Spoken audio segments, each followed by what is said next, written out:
We have the pleasure of having Kevin Zawoy, I hope I'm pronouncing that last name correctly, from Connecticut DEP, and he's going to be here to speak on wetlands permits for sewer infrastructure. Let's give Kevin a big hand. Hello everybody. I've been working for the department now for 29 years doing permits and enforcement work. I've been working recently with the Land and Water Resources Division of the department, and I'm here today to talk to you guys about wetlands and wetland permits and what exactly is a regulated wetland. So wetland permits can be broken down into a couple of different sections. Tidal wetlands are regulated by the Land and Water Resources Division that I work for. Inland wetlands are also regulated by state agencies, but they have to be done on state land. And then local inland wetlands are regulated by our municipalities, based primarily on soil types. The department also does see, another one of my jobs is to oversee all the inland wetland commissions in the state to make sure that they're operating appropriately. So why do you need a permit? Why do people have to get a permit? Well, actually, it's the law. Back in 1938, during the hurricane, the big hurricane that destroyed the shoreline, the state needed to come up with some laws to figure out how to rebuild the shoreline. Back then, they just called it the 38 hurricane. They didn't name storms back then, as they do now. But that was such a dramatic hurricane that they had to come up with some policies, and that policy and act was called the Structures, Dredging, and Fill Act. After that, in the late 60s, came the Wetlands Act, and the act involved inland wetlands as well as tidal wetlands, and looks to not preserve them, but certainly to make sure that they are not adversely impacted. In the 1980s, early 80s, came about the Coastal Management Act, and that was an act that spoke to looking at coastal resources within the coastal boundary. And then, of course, there's the Federal Clean Water Act. So what is exactly my statutory authority? Where does the department specifically regulate along the coast? So primarily, we have the coastal jurisdiction line, which regulates areas that are within coastal navigable waters of the state. We also have the Tidal Wetlands Act that regulates all activities that are conducted within tidal wetlands. We have the water quality standards, and we also have the Federal Clean Water Act, where we have to follow the requirements of that, usually associated with dredging and filling type projects in the open water. So specifically, if you wanted to place any structures, fill, obstructions, encroachments that are within the regulated area, specifically the coastal jurisdiction line, you're going to need a permit. Also, if you're going to do any kind of work incidental there too, you're going to stage equipment, you're going to have to get some sort of authorization from the department. If you're going to do any work within tidal wetlands, again, you're going to need a permit. And if you're going to do dredging or filling, you could also need a 401 water quality cert that we work with the federal government on. So where exactly does the department regulate in general? This slide here kind of depicts overall where these statutes that I'm talking about apply. So if you're going to be within any of these areas and you're doing work and there are wetlands around, there's tidal water around, then you want to be cognizant of that and try to figure out, well, would this possibly trigger a permit from the Land and Water Resources Division? So what exactly is the coastal jurisdiction line? That was actually determined in 2012. We worked with the Department of Transportation to come up with specific elevations along the shoreline. Elevations along the shoreline in the west are generally higher than elevations in the east. Has to do with the pileup of water in Long Island Sound. These elevations are specific for each municipality. I put up a little link there that would take you right to our fact sheet. You could look up the municipality and you can figure out what exactly the elevation is for the coastal jurisdiction line. Those are reported in NAVD of 88.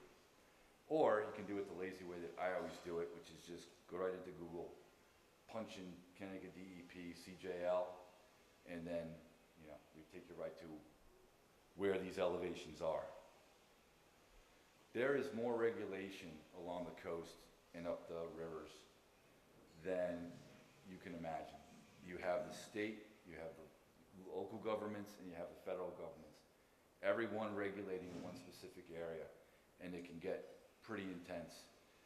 As you can see in this slide, the pink area is where you have overlap. In the pink area, you can have the state, the local, and the federal government all regulating at the same time. Sometimes the state might say something different than the local government. Sometimes the state might say something different than the federal government. So there's a lot of coordination that could happen and that you would need to happen to make sure you don't have conflicting opinions from conflicting agencies.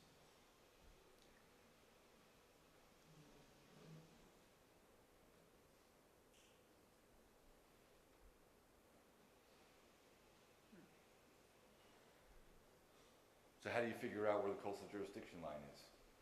Well, in reality, the only way that you can do it is by surveying. But that can get expensive, can be time consuming. Is there any other way? This is a slide that I took in Milford, where I was kind of just approximating where I felt the coastal jurisdiction line is. Knowing I'm in Milford, I know I'm going to be higher up on the coast because that's where the CJL is in Milford. Versus if I was in Stonington, I'd certainly be looking much lower on the beach and approximating where that is. But if you have a job and you're anywhere near the coast or you're near wetlands and you know your job or your staging of equipment or anything that you're going to do gets close to that line, then you might want to consult with the department. Then you might want to get a surveyor and actually look at specific elevations to make sure you're not going to work below the coastal jurisdiction line. Because the last person that you want to see on a job site would be me walking onto the property and asking you where your permit is.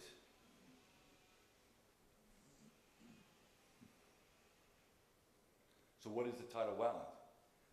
Well, that's actually well defined by the state. They did that nicely for you, but it's a little confusing. I'll try to break it down a little bit. Tidal wetland basically has to contain a certain type of habitat, right? You can't have a tidal wetland in the middle of a beach. Well, yeah, you can have some tidal wetland areas on a beach, but primarily you don't have wetlands growing within just beach sand. You also have to be within a tidal area. There has to be some sort of tidal connection to the wetlands for it to be a tidal wetland, for us to regulate it as a tidal wetland. And you have to be within a certain level. So 1 foot above local extreme high water. Well, what's local extreme high water? Department also defines that for you. It's the 1-year frequency tidal flood event that's reported on the Army Corps flood profiles.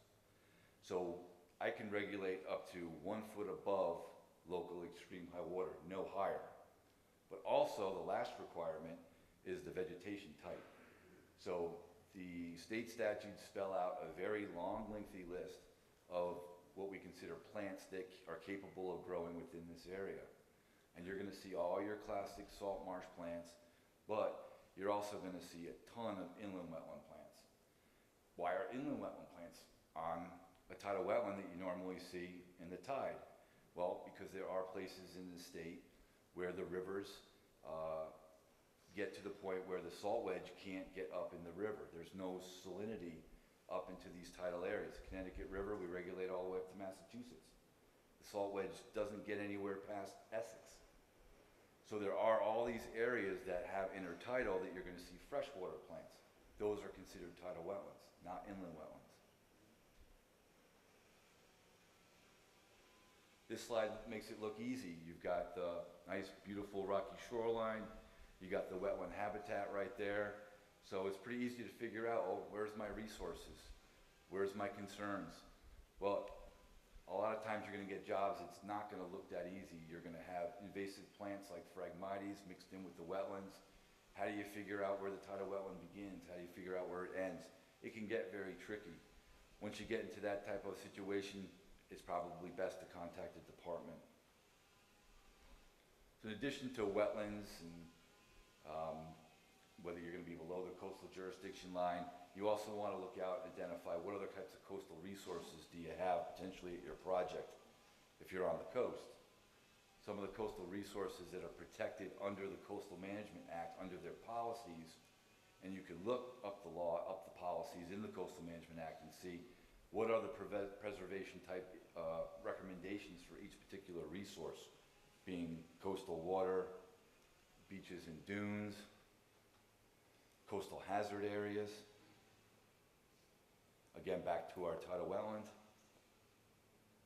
intertidal flats, bluffs and escarpments, submerged aquatic vegetation, which is generally only located on the eastern end of Long Island Sound, shellfish concentration areas, islands, and then back to our rocky shorefront again. So there are very specific policies that look to preserve each particular type of resource. You want to make sure your project is consistent with those policies, or the best that you can get.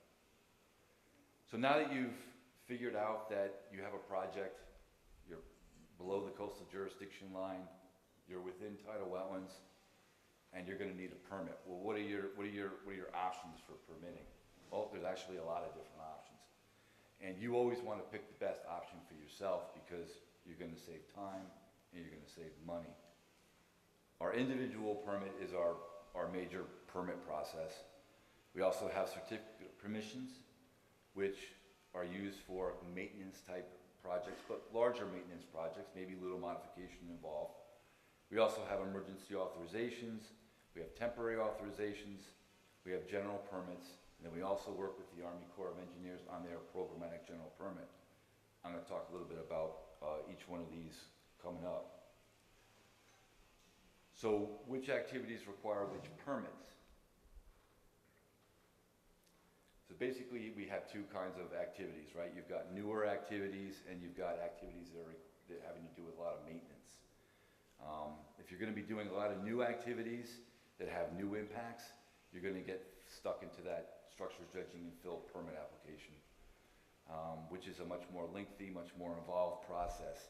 If you're going to be doing any sort of activities directly in wetlands, you're going to need a tidal wetlands permit. We also have certain general permits that can give you things to do as a new activity, which is limited to a small dock primarily. And then we have our water quality certs again, which are our dredging projects, if you were to do any new sorts of dredging. Maintenance is the COP, and I'm going to talk more about the COP because the COP is really the way you want to go if you're going to need a permit for the department. It's a much easier, quicker process. We also have multiple general permits that you can try to fit into. Some of them are not even reporting, where you basically just follow the requirements of the general permit. You don't even need to let the department know.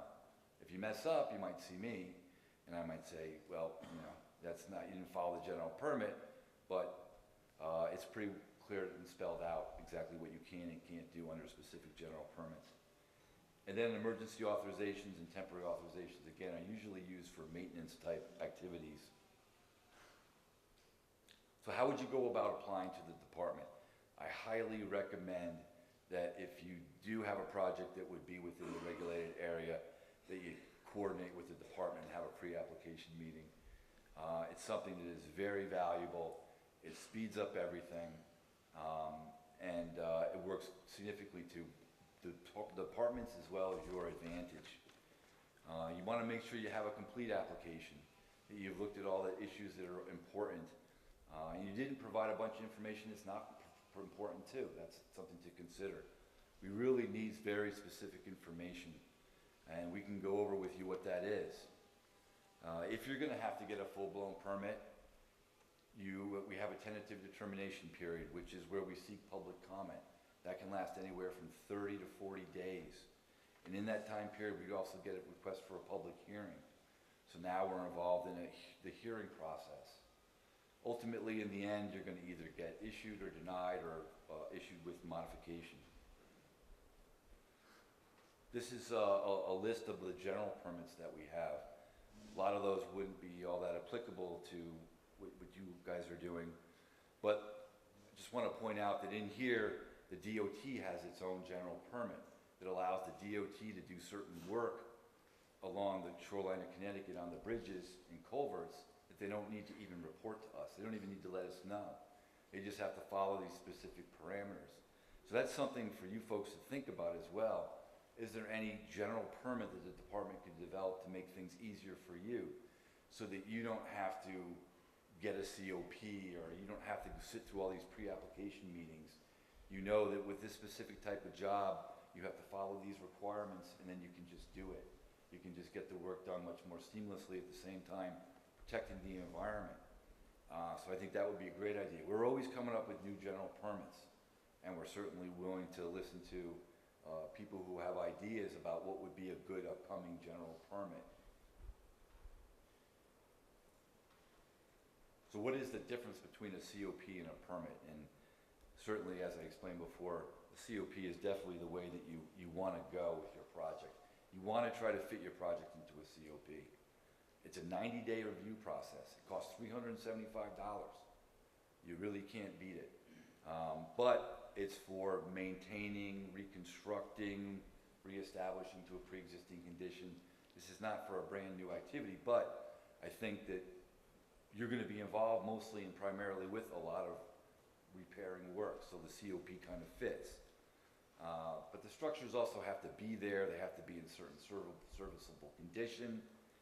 Generally, they're going to have to be pre-95, and they're going to have to be previously authorized. Why is that? It's all written actually into the law. There are specific categories under the COP process that you're going to have to fit into. And these are kind of a general understanding of what those categories are.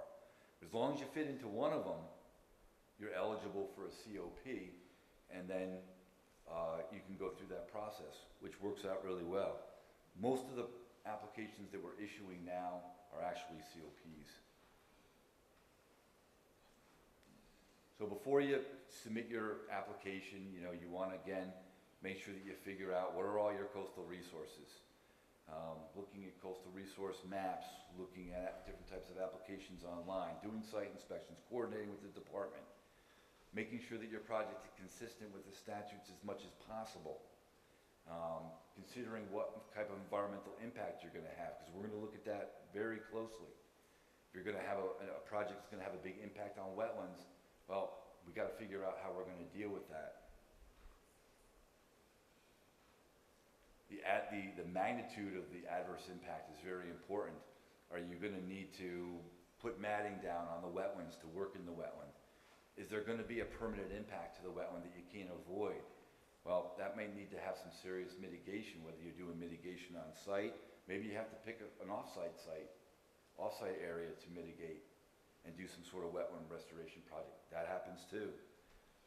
To understand the difference between short and long-term impacts, right? Short-term impacts are going to be more your construction-related activities. Long-term will be what sort of implication is the project have on the environment long-term. Are there going to be a permanent resource loss? The department's approach is, avoid, minimize, mitigate. First thing you want to try to do as you look at a project is, how do I just stay away from these regulated areas, from these coastal resources? If I can't avoid it, well, how do I minimize my footprint of my impact, right? And ultimately, if you can't, there's going to be a resource impact and there's nothing that you can do about it, well, then you start talking about mitigation. These are all things that we're going to be looking at when we're reviewing your project. And then finally, there's other different things that we can add or do get added into your permits. To consideration of wildlife type issues. We might need to have you not working during certain periods when something's migrating or something's breeding. And again, that works through coordinating with the department, coordinating with wildlife, coordinating with aquaculture. Another tool that could be very valuable that's not really used very often is a temporary authorization.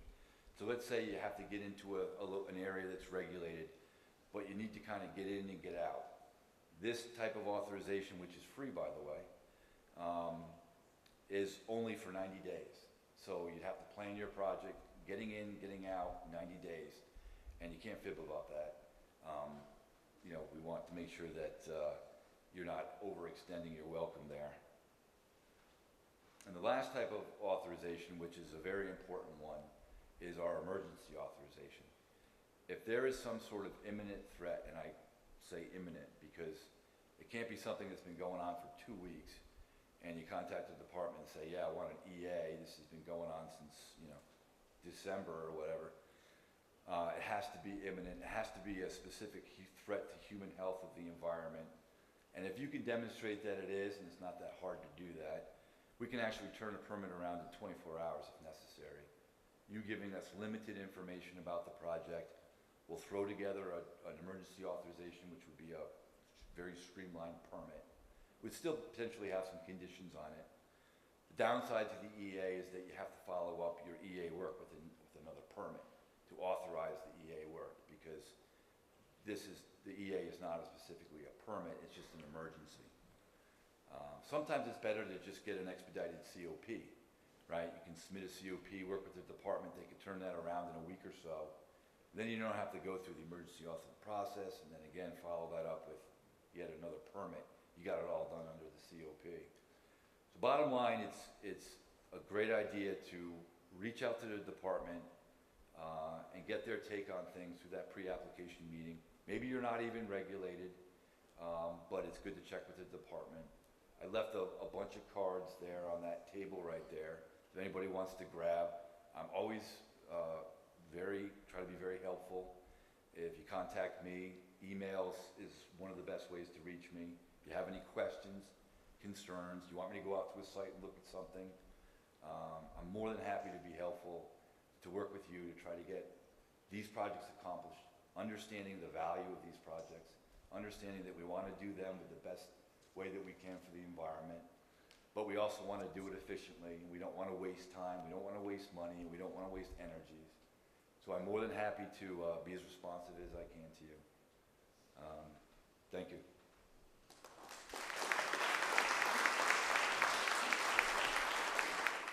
Well, everybody knows me up here, so Tom Square, Engineering Director.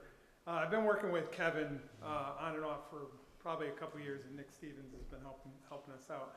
I thought, and this is how speakers kind of evolve and end up here, is if you have a topic that you think is germane to everyone, that's the time to reach out to one of the board and say, I have a good item. But I want to really talk about the importance of this, because I'm not sure if it's, you know, Kevin's a modest guy and he does his job really well, and he's been doing it a long time. Greater New Haven worked under all three of those things. We got in trouble because we didn't know we were actually working in a wetland, kind of a tidal wetland versus inland wetlands situation, where Kevin helped us out with that. And I say helped. First we got in trouble, but then he helped out because he's got to do his job. The other one was like he's given us an emergency authorization, and he's worked on expedited COPs. And I couldn't help but think about all the infrastructure that's in wetlands and tidal wetlands throughout the state. And I know for a fact, because I'm in the position, it's much easier to wait for it to fail and not proactively fix it, because, hey, then you just throw your hands up in the air and say, hey, it failed. I can go and do whatever I want. I'm here to tell you the best way to do it is proactive. And in New Haven, in the beginning, we were overwhelmed with a lot of projects. We're really, in the last 5 years, getting to these really difficult areas that have been neglected. But I encourage you to go look for those places that you know are the ticking time bomb, and get with Kevin and come up with a way to approach it, whether that's a full COP. You know now to contact him immediately. You're not going to get in trouble if it's an emergency, but you're going to have to follow and do some paperwork. And he's the guy right now, and I don't think he's going to be working for 10 years. So now is the time to really kind of get your arms around that. So that's kind of what I wanted to make sure I got conveyed, and I think Kevin did a great job summarizing, so thank you.